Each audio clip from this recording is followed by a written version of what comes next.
It starts on a gray morning that smells like rain. You wake before the alarm because your thoughts are quicker than the clock. The room is quiet, but inside your chest, a low machine hums, steady and heavy. Coffee warms your palms, yet the fog returns the second the mug leaves your lips. The world looks a little out of focus, as if a thumbprint smudged the lens. You promise today will be different, then watch old patterns sign your day away. Nothing dramatic, just a slow drift from what matters. If you've ever stared at a small task like it was a mountain, or felt your joy fade for no clear reason, you know that loop. The question isn't whether you deserve to feel better, it's how to start when you feel too tired to start. This is where a different kind of map begins, one built from tiny steps that quietly change how your brain makes tomorrow. The Upward Spiral by neuroscientist Alex Korb offers that map. It is neither just think positive nor wait to be rescued. Korb stands in the middle, where biology meets behavior. He explains how mood emerges from brain patterns, the prefrontal cortex that plans, the limbic system that alarms, the basal ganglia that turns decisions into action. The key insight is practical. You don't have to fix everything at once. Small, repeatable actions can shift activity in these networks. And when your brain changes, your feelings and choices start to change with it. The loop that dragged you down can be reversed one notch at a time. This approach doesn't demand perfect motivation. It respects how hard days are and still gives you handles you can grab. It's science translated into steps you can feel. A cup of sunlight, a named emotion, a decision made early, each a subtle turn of the spiral in the right direction.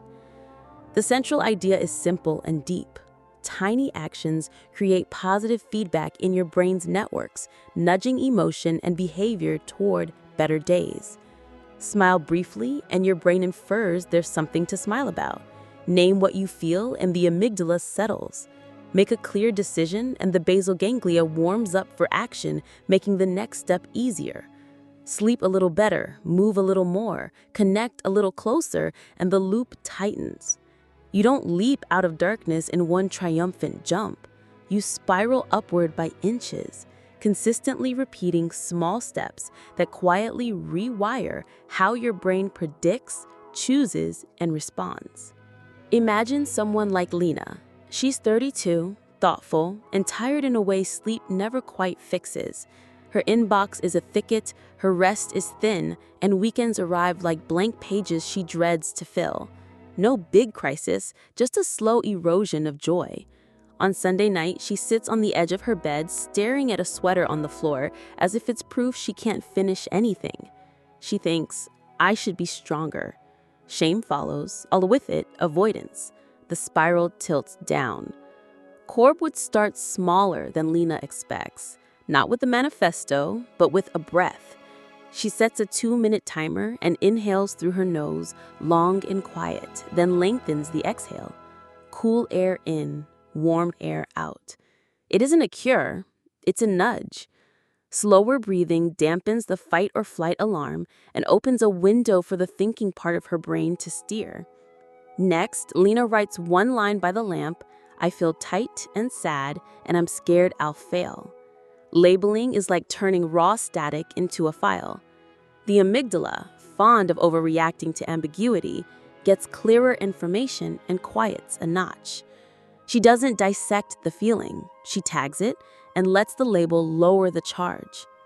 The following morning, before touching her phone, Lina makes a micro decision, not a 5-year plan, just socks and shoes. She steps outside for 5 minutes. She doesn't call it exercise, she calls it daylight.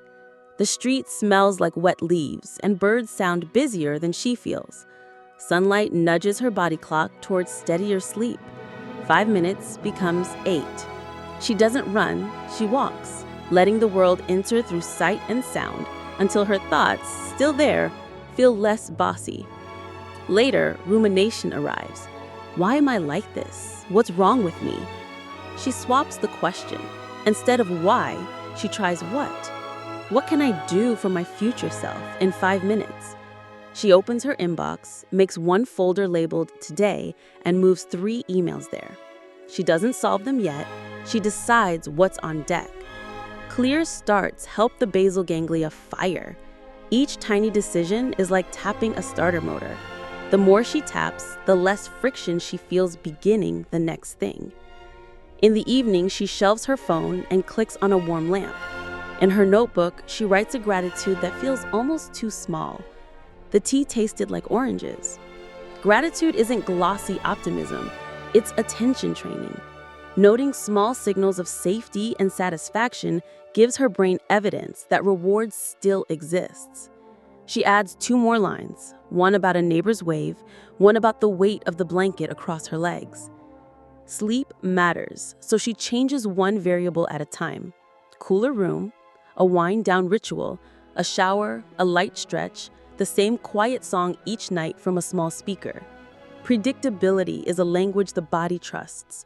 Within a week, she isn't sleeping perfectly, but she's sleeping more consistently. Mornings feel less like a rescue mission. A few days later, Lina schedules something she's avoided, coffee with a friend she trusts. The cafe clinks and smells like cinnamon. The first minutes are awkward. Then, Lina says aloud what she wrote. I feel tight and sad, and I'm scared I'll fail. Her friend doesn't fix it. She listens. Social connection isn't a luxury in this model. It's medicine. Bonding cues the body's calming chemistry and gives her brain a felt sense that she is not alone in the storm. There are setbacks. One Friday, work goes sideways and the old thoughts roll in. Lina forgets dinner and scrolls late, then lies awake watching slow rectangles of streetlight crawl across the wall. Another idea interrupts. Progress isn't linear, and shame adds weight without adding wisdom. She tries a gentler line. This was hard, and she is still worthy of care. And she returns to the basics: breath, daylight, a single decision. The loop doesn't shatter, it resets. Korb also talks about posture and movement. When Lina catches herself curled inward, she uncrosses, lengthens, and plants both feet. Alone, this isn't magic, but the body whispers, I'm not under attack. The brain listens. On a short walk at lunch, she swings her arms a little wider and lets sun warm her forearms. These are small acts of rebellion against inertia, each sending proof upstream that the world holds more than threats. Decision-making is another locked door that small keys can open. When every choice feels loaded, you get stuck. No decision, no reward. No reward, no motivation. No motivation, no decision. She lowers the weight of choices. Decide on the process, not perfection. A rule called good enough by noon helps. For one meaningful task, she sets a time box. Whatever she has at 12 is the decision. It breaks the trap of seeking certainty and gives her action circuits a clean signal. Start, finish, learn. She gets curious about joy as a series of tiny trials. 10 minutes of music with drums you feel in your ribs. Watering a plant until the leaves shine. Texting a cousin a terrible joke. Together, they teach the brain to expect that effort sometimes leads to reward. The next time an empty afternoon yawns, the void feels less hostile because she has evidence that small starters can lead somewhere good. Sometimes the upward spiral includes professional help, therapy, medication, or both. The small steps aren't replacements, they're multipliers. With a therapist, Lina practices naming and reframing thoughts and designs small behavioral goals that fit her life. The changes aren't dramatic, they're durable. By month's end, Lina's outer life looks ordinary. The inbox remains, the laundry remains, and the weather changes on a whim. But inside, the map has new paths. Decisions cost less fuel. Mornings have anchors, breath, daylight, a 5-minute walk. Evenings have guardrails, lamplight, a journal, a song that means slow down. She stops asking if she's cured and starts asking whether she's facing the right direction. That she can answer most days. She keeps practicing tiny commitments. When the itch to scroll appears at night, she leaves the phone in another room and reads 3 pages instead. When a hard task looms, she writes the smallest sub-step, open the document, and celebrates when it's done.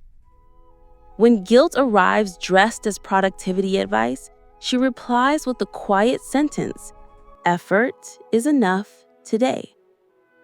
Over time, her brain learns she can be trusted to care for herself. Because life isn't a neat experiment, setbacks still show up. Rainy weeks, tense emails, headaches, sudden losses. When Lina stumbles, she returns to basics now living in muscle memory. Breath that lengthens the exhale, light that cues the morning, movement that warms the legs, connection that softens the heart, decisions that are good enough for now. The brain that once learned fear pathways is learning these too. So what stays when the story ends? That small actions matter because the brain is always listening. Slower breathing lowers the alarm and hands the prefrontal cortex a steadier wheel. Labeling emotions turns static into a signal the amygdala can stand down from. Sunlight and gentle movement nudge the body clock toward better sleep and more stable energy.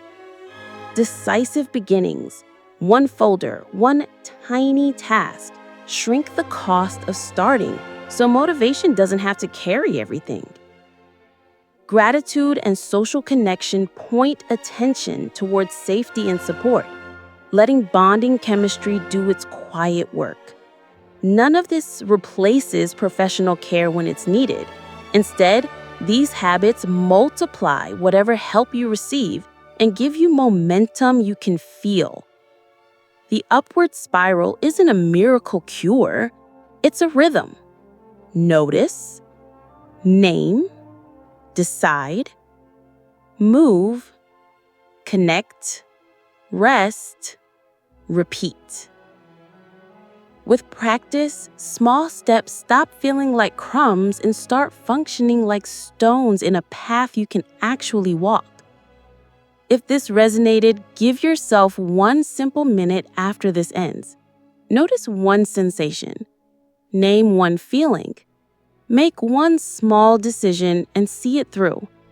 Then share this with someone who might need a gentle map back to themselves.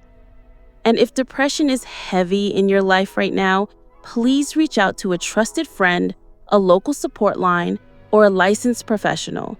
You deserve real help, and small steps are stronger when taken together. Thank you for listening, for trying, and for letting your brain learn a new way to hope. I'll see you in the next chapter.